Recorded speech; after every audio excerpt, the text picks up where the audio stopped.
Okay guys, after a bunch of tests and a lot of trial and error, I finally figured out the best way to bind a seat post to this bike. We're going to want to make sure the parts are thoroughly cleaned and get really liberal with that flux. Putting the binder on there, again plenty of flux, and then light it up.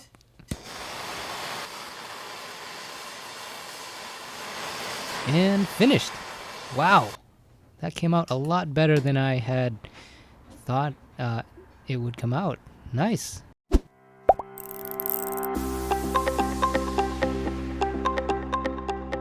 Hey guys, welcome back. This is Longtail build video. This is Longtail build video number 7. What the heck is going on? In the last video, I made a binder holder, and then I silver brazed a test binder on a test C-tube. In this video, I've got some explaining to do. We'll talk about why I went with a standard seat post collar, and finally, we'll get around to welding the main triangle. Yes, finally. Alright, so welding the main triangle was on hold because I first needed to figure out how I was going to clamp the seat post. My original plan was to use a standard seat clamp, but my seat tube was an odd diameter, so the collar wouldn't fit. What followed was a bunch of tests to get an integrated binder on the seat tube. First TIG welding and then slotting with a slitting saw. That didn't work out so well because I was using the cutter incorrectly, and it's likely I hardened the steel in the welding process. After a bunch of great comments from you guys, I went ahead and decided to silver braze the binder on there. That worked out okay, but you guys were concerned with silver not being strong enough in this situation, and I concurred. Mike Zanconatto suggested using low fuming bronze for a stronger bond. And the nice thing about that is I could still use a map torch to get the bronze up to temp. So much up to temp that I melted the aluminum binder holder I had made. Don't make binders with aluminum.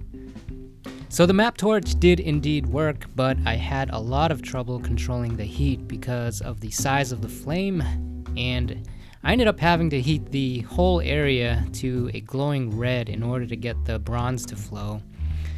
I'm sure my troubles were partly due to inexperience, but also I read somewhere that a hot enough torch will focus heat in one area quickly, and that for sure is not in the nature of a map torch.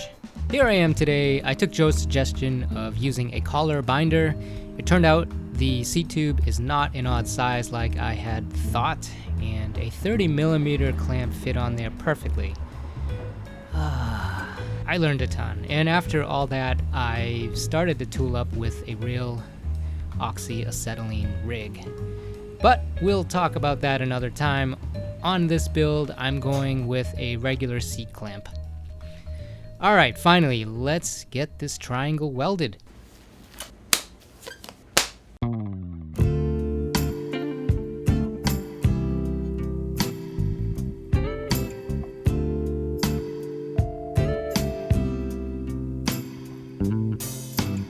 So glad I got that slow motion camera.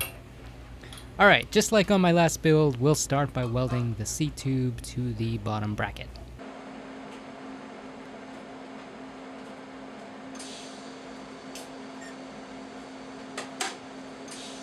Alright, the tack was a little weak, so I had to hit the same spot again. And now going around. And wait for it. So my foot hit the foot pedal hit the jig and moved it away as I was laying a tack.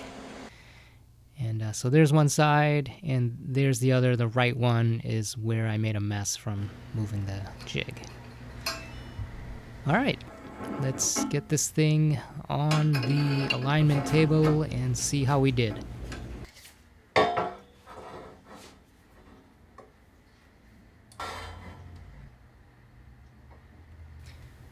And it looks pretty good. It has to go down a little bit more because it was a tad too high. And a tiny bit more. And that got it to a spot where I was happy with it. Alright, so now I'm going to lay 2 welds, one side and then the other. And after that we'll get it back on the alignment table. I don't want to go around and weld the whole thing up, because then it'll be really hard to get into alignment if it goes out of alignment. So there's one side, and there's the other 2 short welds. And now we'll get it on the table. So it was kind of a pain because I had to remove the heatsink in order to check it again.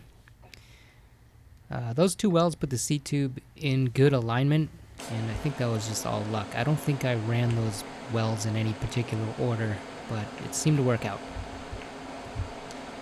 Now it's just a matter of getting the rest of these welds on. Some of you guys might be thinking I should go faster, to pulse faster. Hopefully someday I will, but for now I'm just trying to produce the best welds I can, and I'm maintaining a speed that at my current skill level allows me to do that. If I never go faster, I'm okay with that because the result is decent.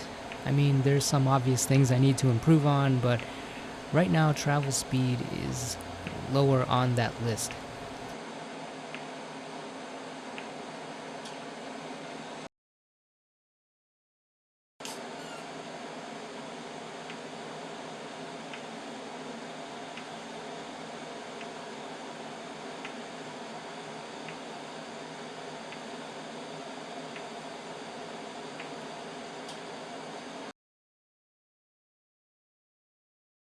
Alright, I sped up the video so I don't bore you guys to death. My wife returned, and it was raining out again.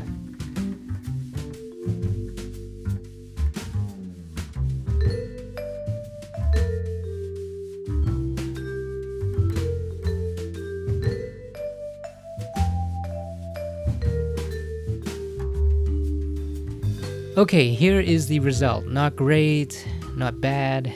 Definitely better than my last frame build, and that makes me happy.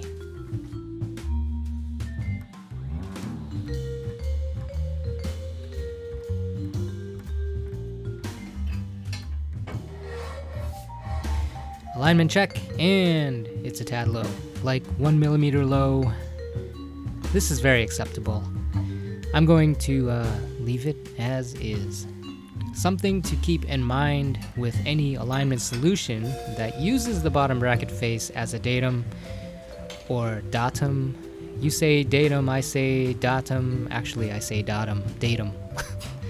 So using that face as a datum is reliable, I think, only up to 3 millimeters. Basically what I'm saying is I'm not going to fuss with anything within 3 millimeters of tolerance, because the bottom bracket post face and the bottom bracket face could easily be throwing accuracy out by 3 millimeters or even a bit more.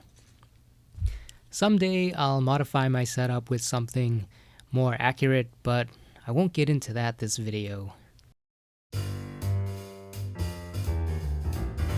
I went through a lot of tungsten, but managed to not make any holes. And here I am examining how the tacks pull the tubes in various directions. I kind of forgot that happens.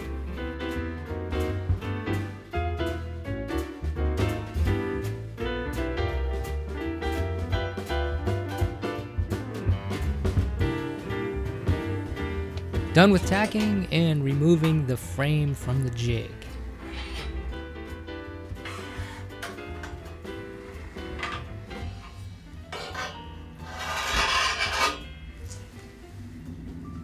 Here's a look at those tacks. Better than my last build, but still lots of room for improvement. No holes anyway, so that's good. And look at the gap between these two tacks. So before tacking, this miter was not great, But because I attacked the down tube from the head tube end first, it pulled to the head and created an even larger gap. So maybe tack the down tube at the bottom bracket end first, or I don't know, maybe it doesn't matter. I don't recall having this problem before though.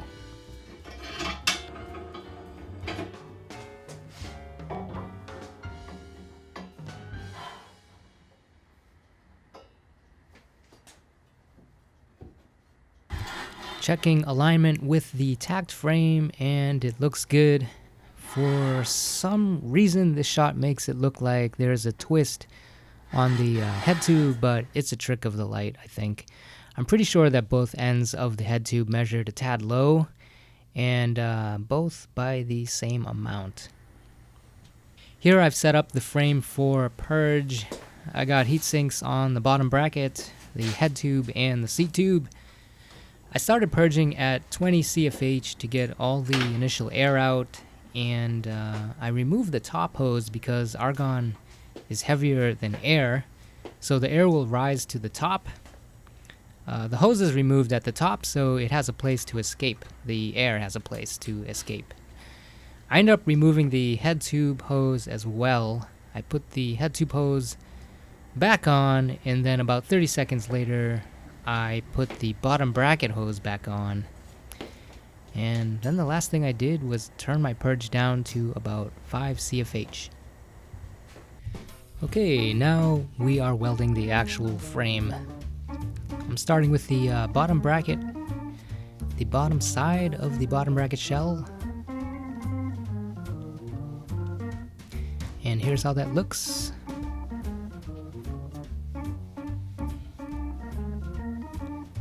And now I'm on the side of the head tube, and I just kind of rotate it around and change sides to let one area cool a bit.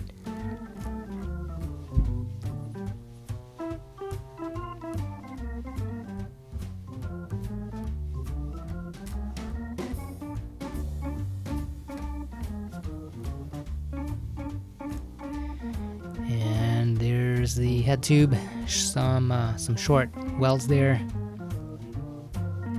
I'm just kind of going around and getting these short welds placed all around the frame,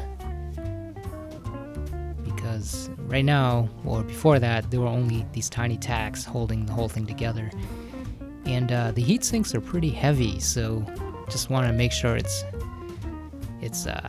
all glued together before I start really welding.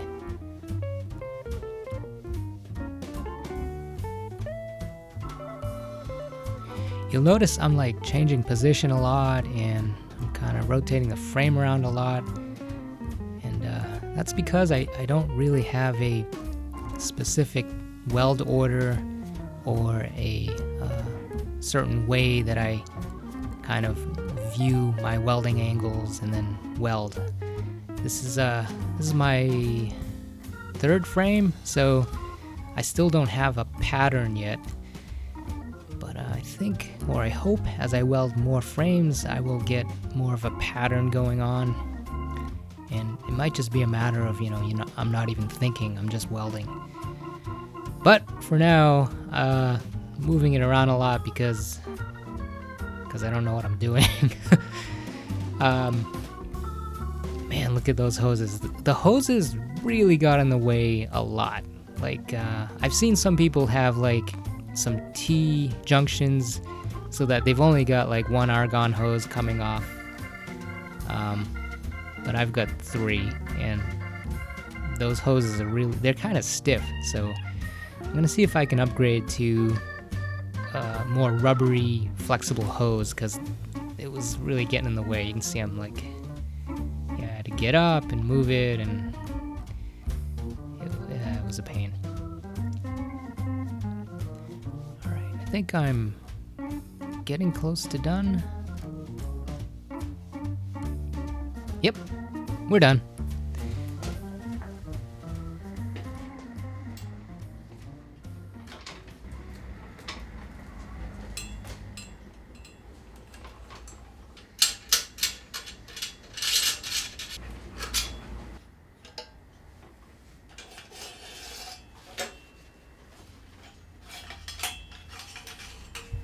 Okay, heat sinks are removed, and it's time to get this on the alignment table.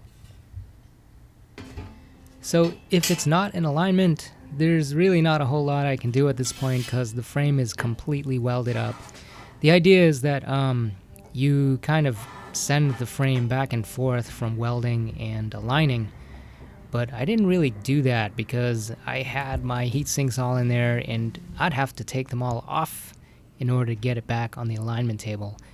There is a solution I'd like to try someday where I can have a setup that allows me to put the frame on like a fixture / alignment table, and it wouldn't require me to remove the heat sinks.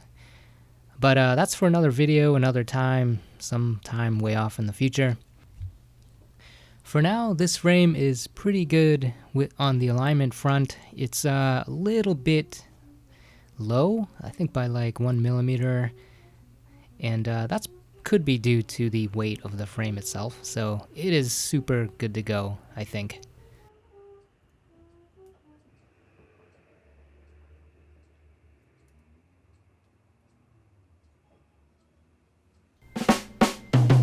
Okay guys, that is a wrap.